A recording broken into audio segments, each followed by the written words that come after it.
اقول لك على شوية اسرار وتكات. طيب، جاهز؟ واللي جاهز يا اسطورة هناك.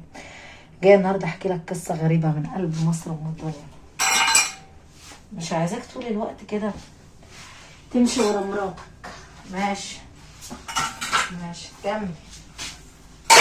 ومش اي حاجة الحرمة دي تقول لك عليها تمشي وراها. ماشي، كمل برضه هناك، كمل عشان خاطري، عشان بخاف عليك. اسمع قصتنا النهارده، وصلت للطلاق. والله تصدق طلاق احسن. بيقول لك اللي رايحك من حماتك اخلص بقى وخلصنا. طلق بنتها يا عم، خلينا نخلص بجد. هنا عليا النعمة، لو طلقت بنتها فانت هترتاح من وشها. نبقى عسل عسل يا هنية، عسل طبعا يا ابني. ما انا من يومي عسل. بحب يعني مش عارفه اقول ايه. بحب اكون بسيطه، بحب اكون متواضعه، بحب امشي على الارض اكون ريشه. بحب كتير كرامتي. اللي ما عندوش كرامه يا باشا، طب عليا الطلاق، ما عنده عزبه ولا عنده حاجه ولا يملك حاجه في الدنيا. انت عارف البني ادم اللي بيبص على كرامته ده بيبقى عايز بلا كرامه. راجل ما عندوش كرامه رخيص. العالم اللي ما عندهاش كرامه دي استعوض ربنا فيها والله. اللي يدوس على كرامته مره هينزل يا باشا يلعب 1000 مره. يقول على التليفون كل ده هنا. ايوه كل ده. بص يا باشا، انا كست مصريه ما احب حد يمشي عليا، ما احب حد يقول لي شرقي. ده شخصيتي من زمن الزمن. لا حد يقول لي شرقي يا هناء، ولا حد يقول لي غربي. عشت مع جوزي ده 17 سنه على الحلوه والوحشه. كنت بحبه كتير، كنت بمشي المركب عشان بعشق التراب اللي بيمشي عليه. بصراحه انا كنت بحبه، اخترته بقلبي. يعني احنا كنا بنحب بعضينا، ما نقدرش نعيش من غير بعضينا. بس بقى نقول ايه؟ روح يا شيخ الله يسامحك، صمت عيشك صمت ملحك.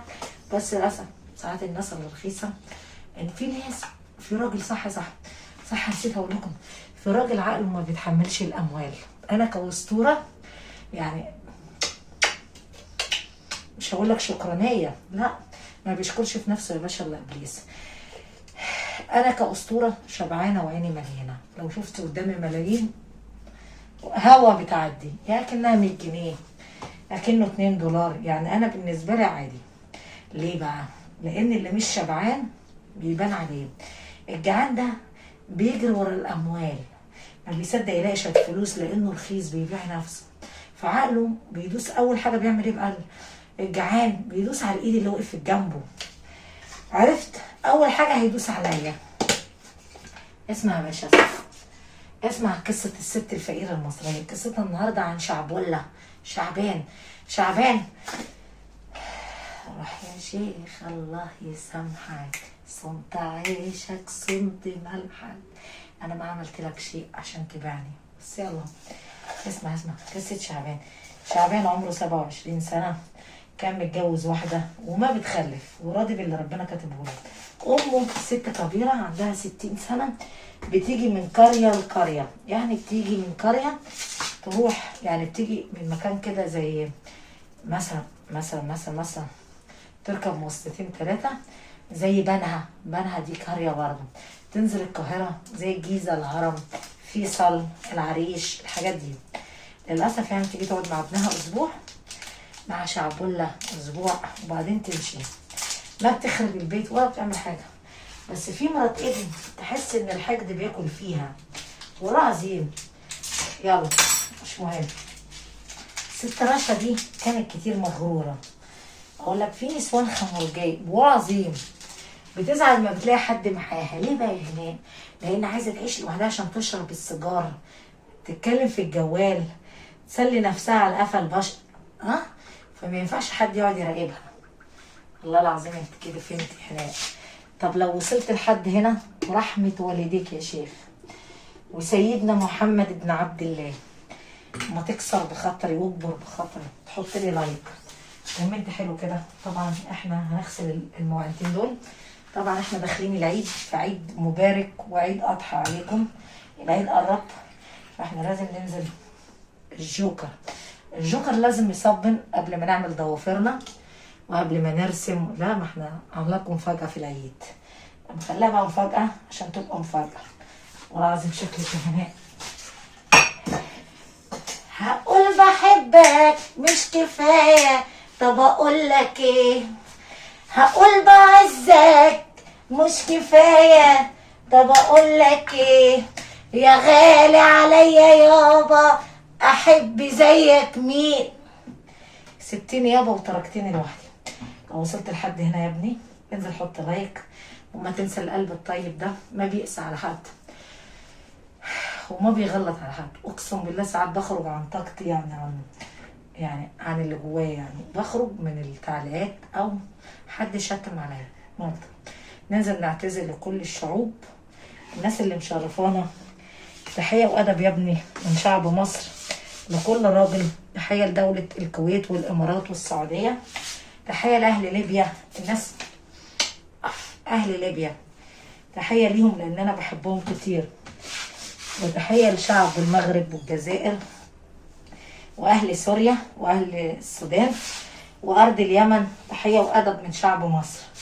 ولو بتحبني زي ما أنا قدمت لبلدك التحية، برضو دي بلدي مصر أم الدنيا. تحية لشعبي، هي مصر أم الدنيا، فتحيا مصر وشعب مصر. لو انت بتحبني وبتقدر الست الفقيرة بنت البلد، هتنزل تقدم تحية لبلدي. ومن قلبي أنا عايزة أقول لك الدنيا بقت حر، الدنيا بقت حر. احنا عاملين دعوة لكل راجل ينزل يعمل جولة سياحية في بلدنا. نشرفونا، تشرفونا وتنورونا يا باشا على راسنا. نازلين نعمل 4 ليالي، 4 ليالي لكل اللي هيقول انا نازل هناء مصر. 4 ليالي. يعني انت هتنزل المطار، هتحجز في فندق على حسب انت نازل فين، بس المهم ان انت تكون في القاهرة. هتخش الغردقة، مطروح، شرم. 4 ليالي. تخيل بكام؟ يلا النبي قول. الجدع يقول لي كام يا بنت هناك؟ الجدع يقول لي كام يا بنت هناك؟ ها جاهزين؟ 5000 جنيه مصري. يعني كام دول هناك؟ 100 دولار. 100 دولار 4 ليالي يا باشا. 100 دولار بالسوبر جيت هيوديك وهيجيبك. احنا مالناش دعوه انت في فندق مش عارف ايه، في مكان للسوبر جيت بياخدك يوديك. انزل اعمل جوله سياحيه، انزل شوف المتحف بتاعنا مكسر الدنيا في شارع الهرم، المتحف الجديد. انزل نورنا وشرفنا وقول لي يا هرم انا نازل مصر. اكتب لي وقول لي هناء انا نازل مصر ام الدنيا. اقول لك ماشي يا باشا، نحجز لك ونشيلوك على راسنا ونستنوك برضو فوق دماغنا، بس لازم تدفع الاول عربون عشان نقدر نحجز لك يا باشا. حط لي لايك وكومنت حلو دلوقتي وهرجع لك. بصوا انا كنت بفتح البوابه بجد. بصوا لقيت مين؟ لقيت دي كده، لقيت دي. عارف دي اسمها ايه؟ يا جدعان بس يا حبيبتي، بس البت دي اسمها سوزة اهي. لازم بقى ناكلها، احنا لقيناها مولوده بره، لازم نكبرها. يعني عايزه حليب، انا باكلها حليب ميه. بص حط لها الاكل هنا اهو تحت الحوض. تعالي يا ستي، بصوا ماسكه فيا ازاي عشان تاكلي. يلا روح يا شيخ الله يسامحك، خنت عيشك خنت ملحك. بصوا بتشرب طبعا شويه ميه عشان هي غلبانه ميه. المهم بقى يا جماعه، شعبان غلط غلطه واحده، متجوز واحده سكيه، واحده بلا ضمير. ليه بقى يا هناء؟ هقول لك انا، ممكن تختار واحده تعليك وممكن تختار واحده توطيك. تختار مين فيهم يا رب؟ الواطي ولا العالي؟ لا اختار العالي. لا يا ابني، ما هي برضه الفلوس مش كل حاجه. ما تختارليش واحده غنيه تبيع في امك وتشتري. امك كانت جايه تزوره للاسف، يعني جايه تقعد معاه اسبوع تعمل لها اكل وست طباخه ايه، بس رقم واحد. هي بقى بتتضايق كتير. في ناس يا باشا ما بتحب الا نفسيها. اي والله صح، وده غلط. حب النفس ده، انت بتحب نفسك بس، واللي بيحب نفسه عمره قصير في الدنيا. صح. حب النفس ده بيبقى عامل زي ايه؟ زي المرض.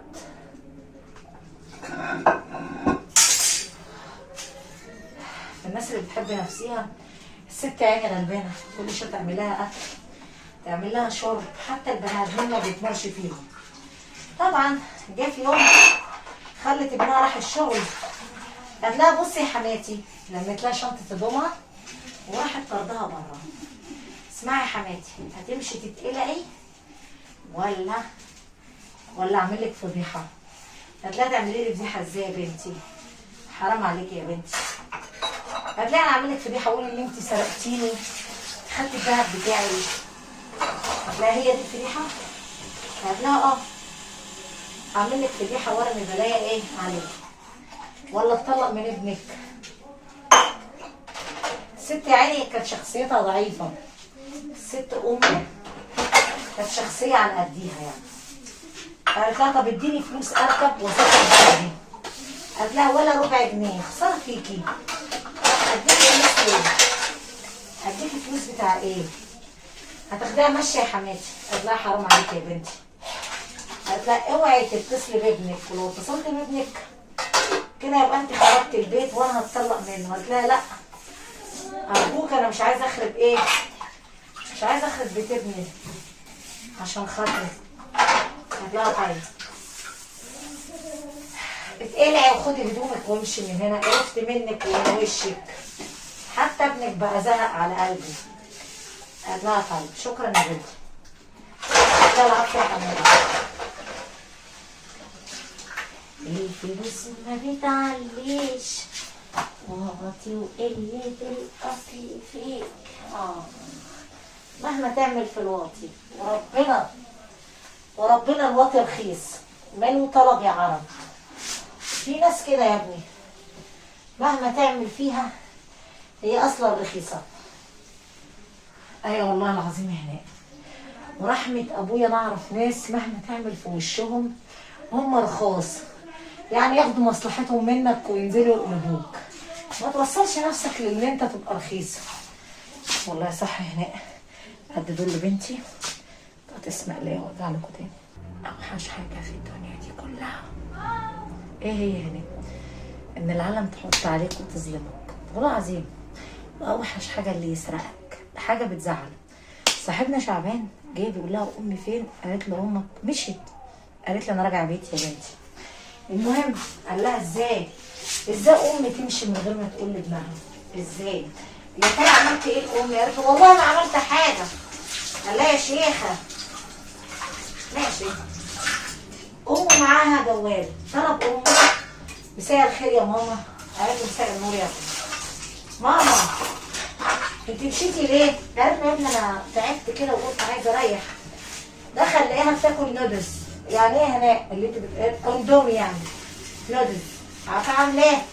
جايبه من سوبر ماركت، ما بتعرفش تطبخ، فابتدت تاكل حاجات اللي هي الاندومي والحاجات المعلبه دي.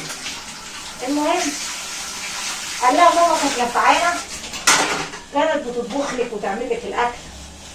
قالت له عادي، كل واحد بياخد على قد نصيبه، وهي حره. رجعت بيتها ملاك. الست لما تعوز تبقى ملاك بتبين لك اللي هي ملاك ماشيه على الارض. والله انا زعلت اللي امك مشيت، زعلت اللي امك مشيت يا عيني.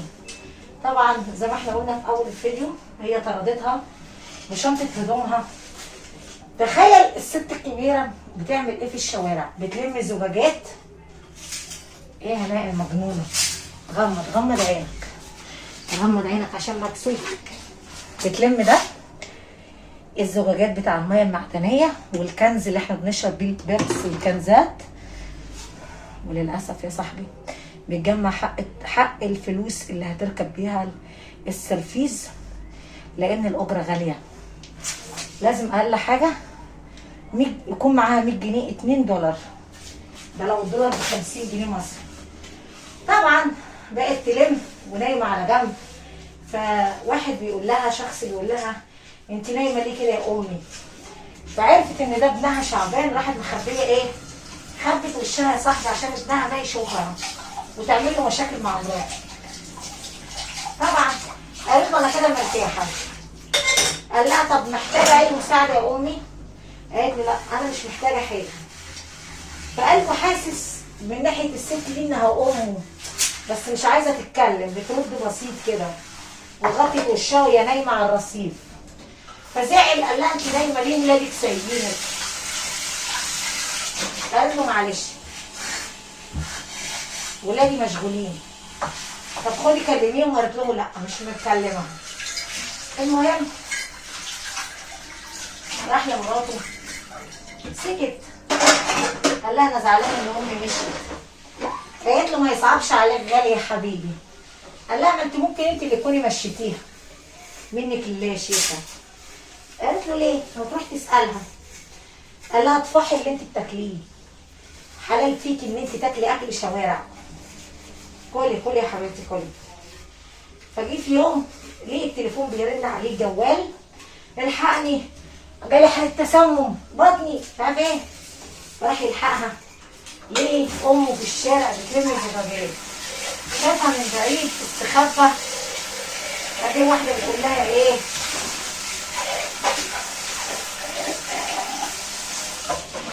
انت ست كبيره ليه ولادك سايبينك يا حاجه في الشارع؟ قالت لها هما فين ولادي يا بنتي؟ الله يجازيها مرات ابني طردتني وقالت لي اوعي تجيبي سيره لابنك لا اتطلق منه واخرب بيتك. اوعي اشوف وشك هنا، وطردتني يا بنتي. انا ما عاد عندي مكان ومش عارفه ارجع، ما معايا فلوس اركب بيها والدنيا ظلمتني وما عملت لها شيء. والله يا بنت انا عمري ما ضايقتها. زعلت وراحت البنت مديها شويه فلوس. مين بقى اللي بيتفرج على المنظر؟ ابنها. راح موطي على رجل امه وقعد يبوسها ويعيط. سامحيني يا ماما، انا ما كنتش اعرف. ليه يا ماما ما قلتليش الحقيقه؟ انت كل ده في الشارع وما معكيش فلوس. منها لله مراتي، منها لله، حسبنا الله ونعم الوكيل فيها. احكي لي الحقيقه يا امي. قالت له بنت مراتك طردتني ولمت لي هدومي وما رضتش تديني اركب، وقالت لي خساره فيكي الاجره، روحي اشحتي في الشوارع عشان تركبي. عشان خاطر يا ابني سيبها سيبها وتقول لها حاجه عشان ما تخرب بيتك. عشان خاطر يا حبيبي. روح يا شيخ الله يسامحك. روح يا شيخ الله يسامحك. كنت عيشي وكنت ملح. انت عارف اوحش حاجه في الدنيا انك تتعلم وتبقى معلم، هتخلي حد يعلم عليك. اوحش حاجه الناس الانانيين. الست ساعات ما بتمسك الفلوس بتبقى عامله زي الكلبه. ايه والله. رجعت بيتها قال لها امي رجعت. قالت له انت كل ده كنت فين؟ ده انا تعبانه. قال لها ما تتعبي في 60 داهيه منك لله. قالت له انا؟ قال لها اه منك لله يا بعيده بذنب امي. يا رب تتشحططي في الدنيا وفي الاخره. يا رب تخلفي عيالي يبهدلوكي ويطردوكي. يا رب ما تلاقي جنيه تركبي. يا رب يشحططك وما يبارك لك لا في الدنيا ولا يبارك لك وينتقم منك بذنب امي اللي بهدلتيها وامي اللي نيمتها في الشوارع. امي عملت لك ايه؟ حرام عليكي، حرام عليكي يا شيخه. مش مسامحك. حق امي ذنبه في رقبتك. حسبنا الله ونعم الوكيل فيكي. انا عامل لك مفاجاه. قالت له شي هي المفاجاه؟ قال لها يا هانم انا ما يشرفنيش اعيش مع واحده كلبه زيك. قالت له يعني انت هتسيبني عشان الوحشه دي؟ قال لها الوحشه دي انضف منك لانها امي وتاج راسي. امي شبشبها على راسي. منك لله. انا مش مسامحك. حسبنا الله ونعم الوكيل. يا رب يرزقك باللي يشحططك في الدنيا ويشحططك في الاخره. حسبنا الله ونعم الوكيل فيكي. منك للي خلقك وقادر ربنا ينتقم منك اعز انتقام. تخيل انت بقى بذنب الست اللي انت نيمتها في الشوارع. منك لله. انت طالق ايه هنا؟ انا ما يشرفني اعيش مع واحده زيك. اللي عملت كده في امي بكره تطردني انا كمان. امال انا لو كبرت هتعملي ايه؟ ها؟ لو انا كبرت في السن هتعملي ايه؟ هتحجري عليا ولا تطرديني في الشوارع؟ انا ما عايزك نهائي في حياتي.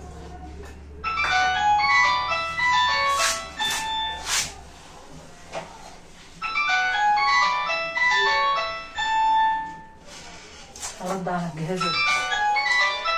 للاسف يا صاحبي كل واحد فينا بياخد عقابه. عقابك من عملك هتلاقيه، واللي عملته في حياتك هتحصده. يعني زي ما هانت الست فلازم تتهان. جاب امه قدامها قال لها انت طالق. صدق بالله يا وليه انا ما يشرفني اعرف مره زيك، لان اللي زيك ست مش محترمه، لا بتخاف ربنا ولا بتتقي الله. قالت لا ما تطلقنيش. لا ايه ما طلقكيش؟ انت هنتي امي وطلقتيها. ده ايه هنا؟ ده بتنجان مصري. يعني ايه بتنجلي هنا؟ ايوه ده هنا هعمله مسقعه. طبعا البتاع ده هنخرطه عشان ما يبقاش فيه شطه، ونقلي ده مع البطاطس، نعمل شويه بندوره عليه. بس احنا لازم نحط عليه ملح كده عشان يبق الميه، ما يدخلش زيت كتير. والله برافو عليك يا معلمه هناء. شعبولة طلع راجل، صدق بالله يا وربنا راجل. بحب انا بقى الراجل اللي عنده كرامه، ما يبيعش امه عشان مراته. والله العظيم ابن حلال، والله العظيم ابن حلال. تحيا مصر. انت بقى لازم تاخد يعني شوف امك بقى، اتق الله في امك كده عشان ربنا ايه يجعل لك مخرجه في الام. امك تدعي لك روح يا ابني، يا رب يرزقك يا ابني ويحنن عليك ويبعد عنك ولاد الحرام، ينور لك الطريق يا ابن بطني. شفت الدعوه العسل النبي سكر يا هناء. يا رب يرزقك يا ابني. شفت كده؟ الله عليك يا هناء. امك بس هي اللي بقلالك عشان ربنا يبقى راضي عنك، يرضى عنك في الدنيا يرضى عنك في الاخره. والله كلامك حلو يا هناء. ما انا حلوه، انا ذات نفسي ما برضاش الظلم، ما برضاش الراجل يهين مراته، ما برضاش انك الست تظلم حماتها. ما هو اللي بيظلم حد ربنا بيظلمه في الدنيا. والله كلامك صح يا هناء. اوعى تظلم امك عشان مراتك. اتقي الله ويجعل لك مخرجه يا صاحبي. شكرا مدام هناء. العفو يا ولد. حط لي لايك بقى عشان رايحه اغسل البطانيه. لايك وكومنت حلو كده، ودي كفايه عامه ميه فهنغيرها عشان ننزل نشتغل. حط لي لايك كومنت حلو كده وسبسكرايب.